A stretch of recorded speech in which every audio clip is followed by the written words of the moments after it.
દિવ્ય સર્જન ન્યૂઝ અમરેલીથી શીતલ શાહ માહિતી આપતા જણાવે છે કે સંયુક્ત નગરપાલિકા કચેરી સુરેન્દ્રનગર ખાતે આમ આદમી પાર્ટીના અમૃત મકવાણા દ્વારા 2 ઓક્ટોબર ગાંધી જયંતિના દિવસે પાણી મેળવવા માટે લોકહિત સારું ઉપવાસ આંદોલન કરવામાં આવ્યું.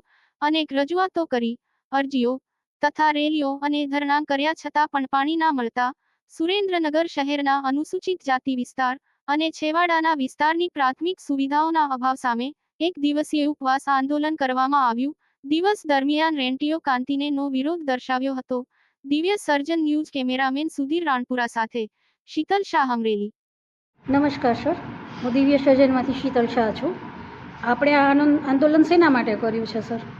સુરેન્દ્રનગર શહેર છે અને સુરેન્દ્રનગર શહેરમાં છેલ્લા ઘણા સમયથી જે અનુસૂચિત જાતિ વિસ્તાર છે, છેવાડાના વિસ્તાર છે, ત્યાં પ્રાથમિક સુવિધાઓનો બિલકુલ અભાવ છે.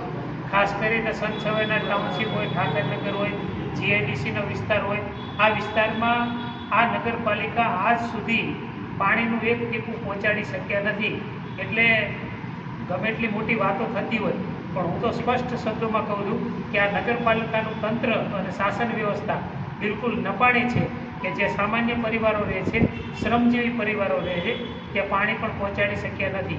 રોડ, રસ્તા, ગટર, આજે પ્રાથમિક સુવિધાઓ આપવી જોઈએ તેમાં પણ આ નગરપાલિકા તદ્દન નિષ્ફળ છે. માત્ર ને માત્ર અહીંના જે ચૂંટાયેલા પ્રતિનિધિઓ છે એ માત્ર ને માત્ર પૈસા કમાવામાં પડ્યા છે. નાના લોકોના, ગરીબ લોકોના, શ્રમિક લોકોને પ્રાથમિક સુવિધાઓ માટે ગમે એટલું આંદોલન કરે, અરજીઓ કરે, ધરણાઓ કરે, તેમ છતાં પણ એની વાત કોઈ સાંભળતું નથી. એટલે આજે 2 ઓક્ટોબરના દિવસે હું અમૃત મકવાણા, આમ આદમી પાર્ટી સંગઠન મંત્રી, હું વિદ્યાપીઠનો અનુસ્નાતક છું, એટલે રેતીઓ કાઢી અને એક દિવસનો ઉપવાસ કરી અને મારો જે વિરોધ છે એ હું વ્યક્ત કરું છું.